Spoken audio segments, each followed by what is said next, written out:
Hello, welcome, and thank you for attending. My name is Seewing Yee from the Yee Real Estate Network, and my guest speaker is Maureen McCann from Spartan Invest. And today's topic, we can talk about real estate predictions in this year and 2023 and beyond. All right, how's that sound? Oh, this is gonna be good. This is gonna be really good. I look forward. Okay, I just want to share with you guys, both of us, Maureen and I, we don't have a crystal ball. Mine broke. I'm sorry, mine broke. Yeah, a long time ago, and of course, this is based. Everything we can discuss is from our personal opinion, from our past knowledge, experience, and all that. And we are not giving any kind of advice. As a matter of fact, because the disclaimer is such that everything, it is an educational presentation, is purely for the general public, and we're not tax advisors, we are not attorneys, we're not financial advisors, licensed ones. And for you folks out there to go over your unique personal situation, you need to consult with your own licensed financial advisors. All right, so that is our disclaimer. But with that in mind, let's go forward. Our real estate predictions in 2022 and beyond. So here we are. It'll be nice and quick. So number one, interest rates right now is the mid 5% or 6%, give or take what it is, and inflation is at a 40-year high. There's still a moderate demand for housing at this time based on the higher interest rate, but supply are still lacking. So there's still low supply, pretty much high demand for the foreseeable future. In many markets in the country, I know every market is different. There are 400 markets in the country. Many markets are at 2 months supply of inventory, whereas 6 months supply is a balanced market. So we're still very far away from that, even though you might hear some media analysis stating, some experts saying that we have a lot of inventory right now. Inventory has skyrocketed based on a small metric of past 2 years, which is not a long-term trend, hopefully. But the reason why inventory has skyrocketed is because the demand has decreased drastically. So it's just a very, very deceiving statistics. Still, supply is still very, very low as we speak. And it'll take a long time to achieve a balanced market, in my estimation. So every market is different. Like I said, there are more than 400 markets. And so further, home prices at the top 25%, the upper end, like a $1 million homes and above, they may have fallen, maybe so far 5 to 10%. So that's kind of skewing the data. When we hear the word, housing prices have dropped, significantly in many markets, whatever we've been hearing as we speak right now, August 2022. At the same time, sellers are not getting the memo, right? The sellers these days are in denial. What I mean by that, because the sellers are, are setting the price which is not in alignment with what's going on right now. So once they get away from the denial, they're going to realize that they can't sell at their list price, which is above the market value. So they are lowering their price. So by lowering their prices, they're getting a lot of negative headlines, right? And people thinking the used prices has really gone down. Let me give you an example. Your two neighbors of yours sold the house for $530,000 and $540,000 respectively, and then you list your property for $575K. Then you do two price reductions down to $550,000. and then eventually sell for 545. The prices are not coming down, right?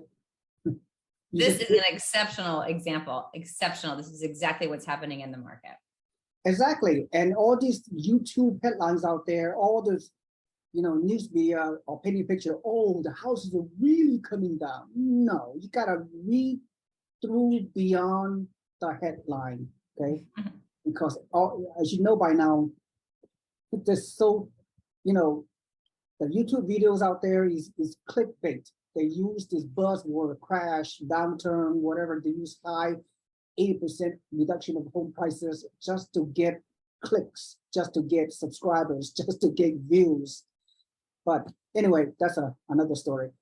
So here's our prediction, at least mine. And Maureen, be patient. You will have your comments momentarily. So Ethan, let me share with you my prediction. Okay, Maureen and I have been in the real estate business for a long time.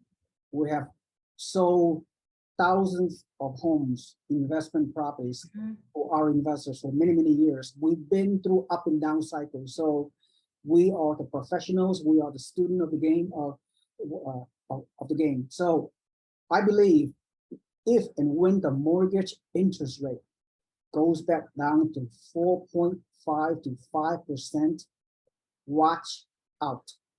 Watch out, because we're going to see another mini real estate boom.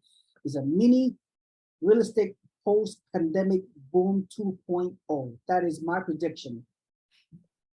All right. So before Maureen say anything, right now, today is an exceptional time. Today, right now, what we're going through right now in the middle of 2022, I believe is temporary, because people freaking out. The interest rate has gone from 3% to 6%. Wow, 100% dramatic increase in interest rate. The world is falling apart. Doom and gloom, crashing. Houses will become zero in value. Never happened. Those are emotional. Those people lack emotional intelligence, something that Maureen and I just talked about. But if you break the real data, if you avoid all those naysayers, if you avoid all the YouTube videos out there and all the news media out there, the fundamentals still exist. Lack of home supply, still strong demand, strong job market, remote work, and people have lots of money, savings, and everything else. So fundamentals, really. And finally, we're seeing millennials, to 82 million millennials are waiting in the sideline to buy properties in the next few years. Then we even have the Gen Zs. The Gen Zs are coming up at the end of this decade, which is only 6, 7, 8 years away. The 86 million Gen Zs are turning age 30 to 35. They might be in the market for home purchasing as well. So that's for the rest of this decade and beyond. We will see even more higher demand for homes, and the new builders and the resellers out there are not selling. They are locked into their 3% 30-year mortgage rate. The current homeowners, they're not going to sell. The current homeowners, Maureen, 40% of them have no loans, free and clear. 40% of the homeowners in the country right now is free clear, and the other 60% of the homeowners, they purchased their home with a high down payment, and they have good credit. They are the best home buyers out there. They're not going to walk away from their homes. You're not going to see too much, if any, foreclosures. You're not going to see too many distressed sales out there.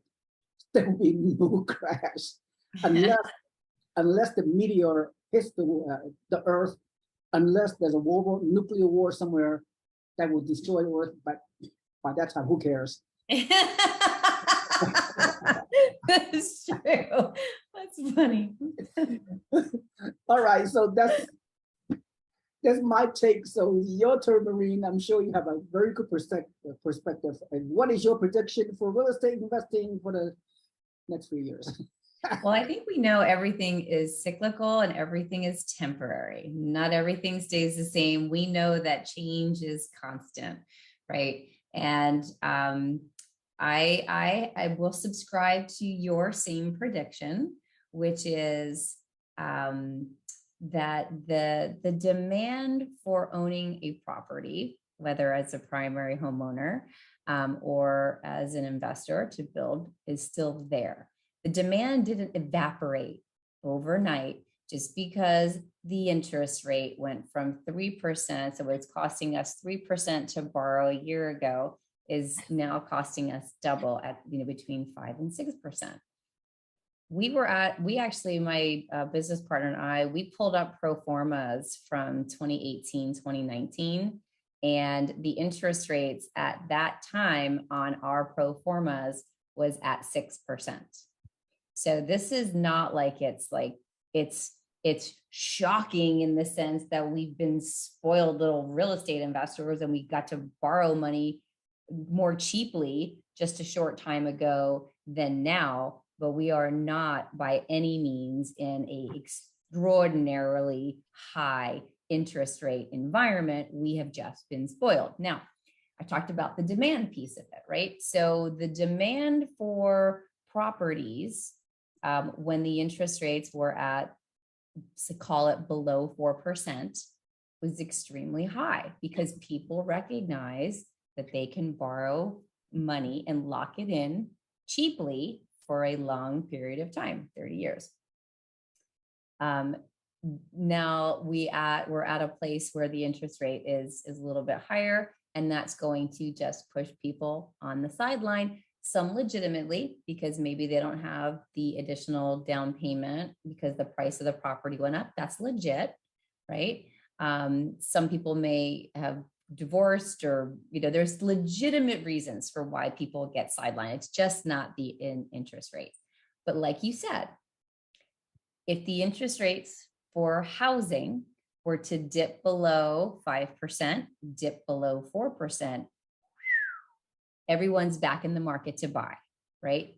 This is what you and I have seen in our tenure in this space, is that money gets cheap to borrow, everyone comes out to buy, money gets a little bit more expensive, not as expensive as it was in the 80s, right?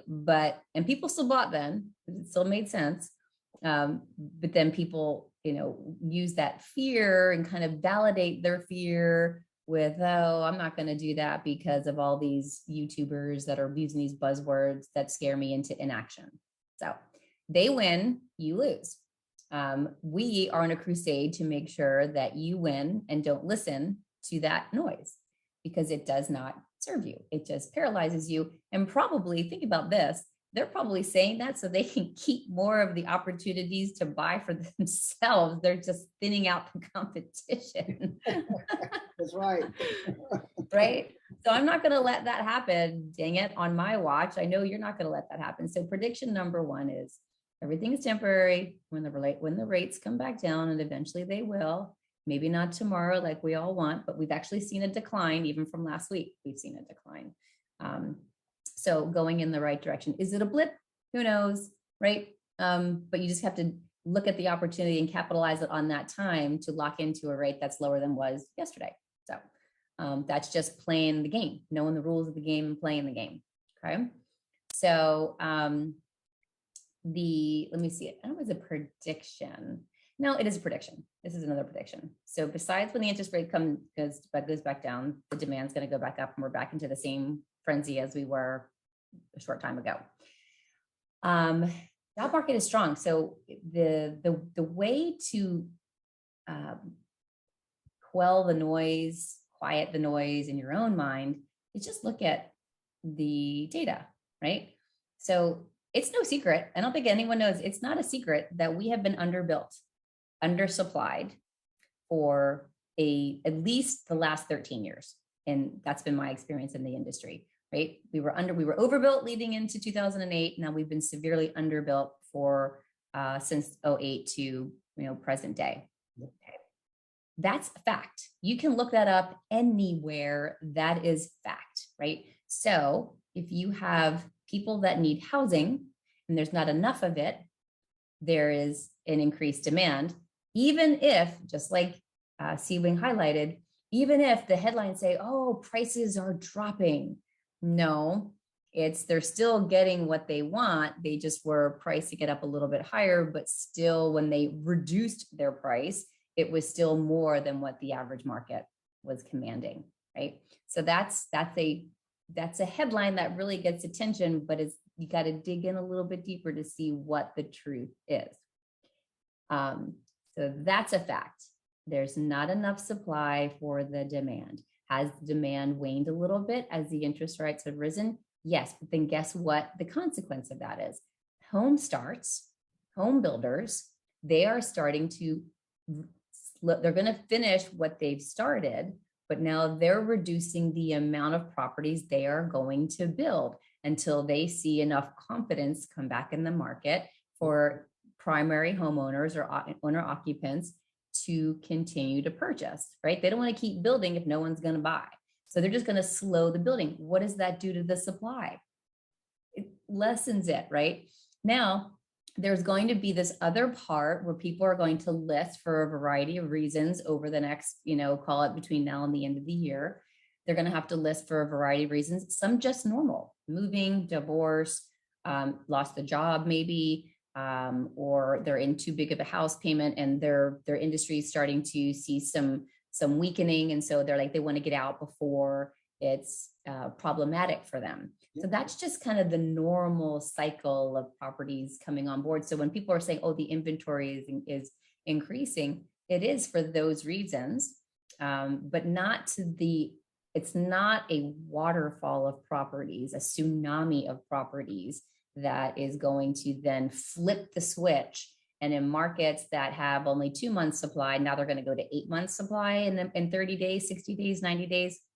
That's not going to happen unless Seewing said some sort of meteor or something comes and hits us and blows up, a bunch of the earth. And then basically, like you said, who cares at that point? You just ignore everything we said. But so the prediction is as interest rates come down, the demand is still there. It's just sort of hidden right now because people don't want to pay the higher cost in borrowing. All right, that'll change. When that changes, then the demand goes up. Do we still have a supply problem? We do, right? And that's not something that is rectified in 30, 60, 90 days. It's going to take years to get us to a place. In some markets, more than others, they're going to need years to get to a place where we're at a 6 month supply and we're at a more balanced market, right? So if you just kind of follow, shut out those headlines, sensationalized headlines, and really just look at the data. Underbuilt, supply chain issues, cost of building materials is high. So, and then builders are starting to slow down what they're producing until they see the demand come back again. And the demand will come back again when the interest rates, you can just see how it's all interconnected, right? So, so my prediction is interest rates will come down, demand will go up. Again, housing supply is still low. That's going to be, so there, maybe you're not getting the $1 million over asking that you were getting 3 months ago. Maybe it's only $500,000 or 200,000 over asking, right? But it's still going to be within the current market value.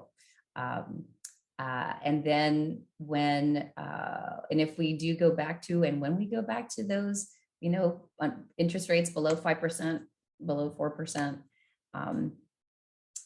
then that encourages stimulus, that encourages buying. And that's what the policies of our officials want us to do.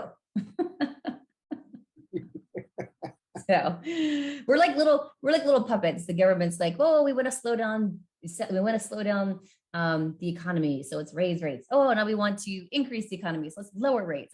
That's the only tool that they have. But guess what doesn't change when they increase the rates or decrease the rates? What doesn't change is that if you own rental properties, you are collecting rent, you can raise rent, you can cash flow the property, you get the equity growth, which if you watch Keeping Current Matters, really good resource, great data that he gets from CoreLogic and some other, CoreVest and some other good data mining companies, is the supply that we have currently is not even near where we were pre-pandemic levels. We're not even there yet, right? So there's a lot of supply that's needed that is not currently available, regardless of what those flashy clickbaiters are trying to get you to believe. You just got to follow the real data. Maureen, well said again. So here's my opinion on the action plan for real estate investors. Okay, so you and I share the same core philosophy. For any of you investors are saying to yourself, I'm gonna stay in the sideline. I'm gonna wait until the prices will drop. Then I will re-enter the market and buy at that time, hopefully about at a 20, 30, 40, 50% discount. Okay. That's 2008. We're not there. Completely different. Completely 100% different than 2008.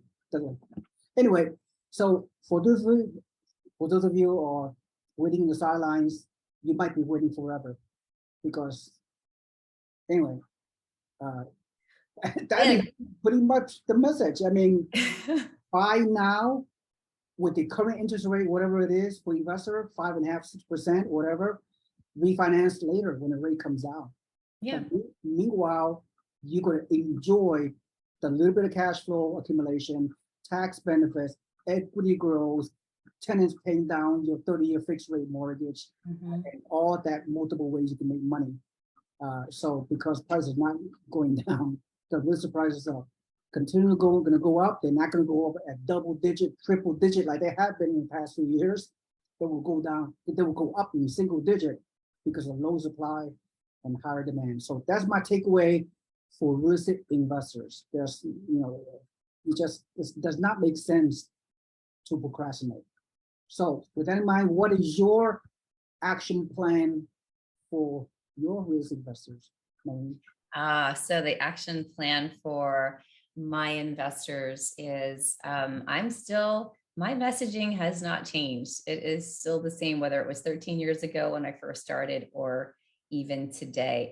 It doesn't change with the whims of different policies as they affect our economy, because the fundamentals are unchanged over that entire period of time. It's like I would be inconsistent if I was like, well, don't buy now, you should take the wait and see approach, versus, in a interest rate market of 6% where it was in 3%, I probably had more of the urgency to say buy now to get, you're getting cheaper money now and locking it in for a really long time. Buy.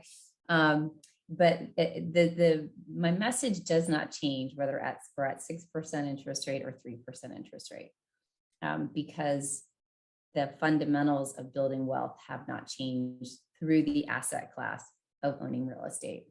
And so it's almost like a broken record. I feel like it's like she's not saying anything like revolutionary or new, but I am speaking fundamentally what has proven to work for centuries, and it's going to work for centuries long after you and I are gone. Because if you look at the history of families that have owned and continue to own lots of real estate, land, parking structures, anything that generates cash flow, if you look at those types of dynasty type families, this is what they built their wealth on. Crypto wasn't around centuries ago, right? Stock market only showed up, I think, in it was the late, early 1900s.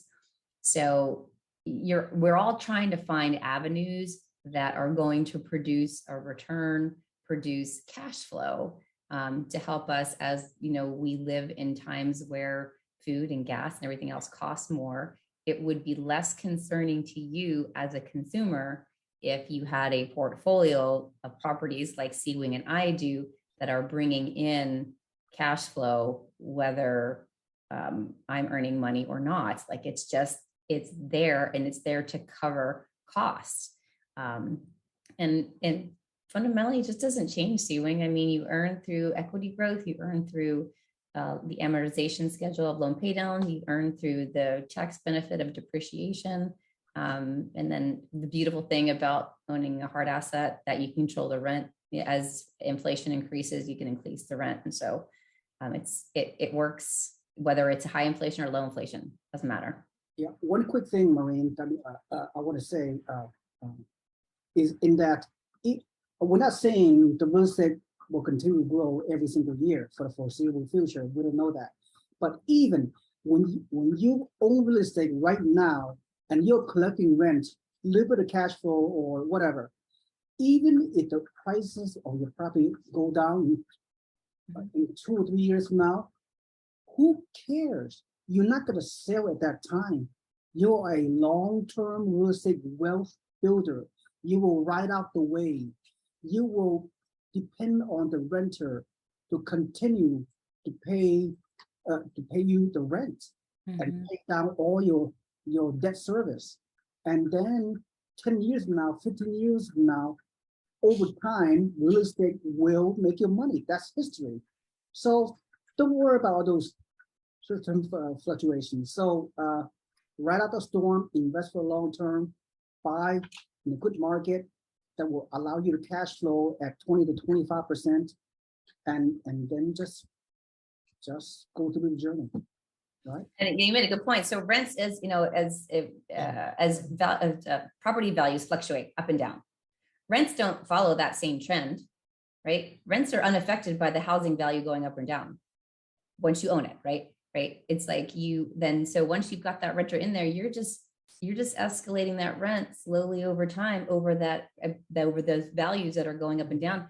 It's unaffected. Your rent is unaffected by the value going up and down. And the only time you want the value to be up is when you sell.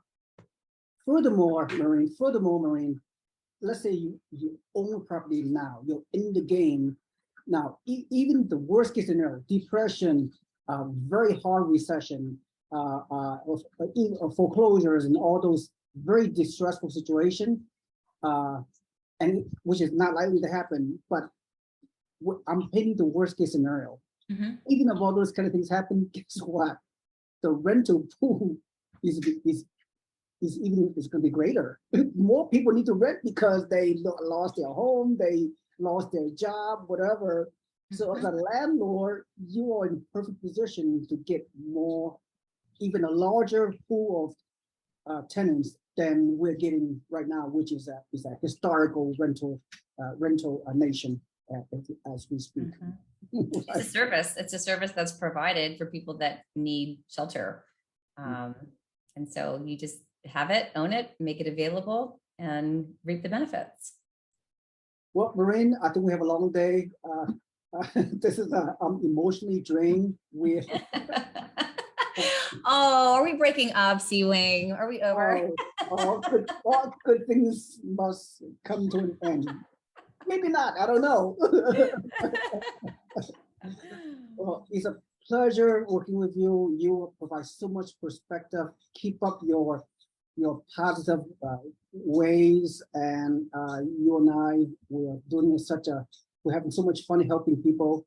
So money is is an icing on the cake, the money that we get paid, but the enjoyment that we have, the passion we have for our job, is second to none. So we enjoy our life, and we hope everyone else, when they increase their wealth, they can have through our help, they will increase the quality of their life because they have more money to live a better life. So we're legacy builders, right? That's what we do. We like to help you build your financial legacy. Exactly. With that in mind, Maureen McCann from Spartan Invest and myself, Seewing Yee from the Real Estate Network. Thank you for your time to listen to us, and everything you want in life is on the other side of fear. Okay. Thank you. Have a nice day, everyone. Bye-bye. Bye.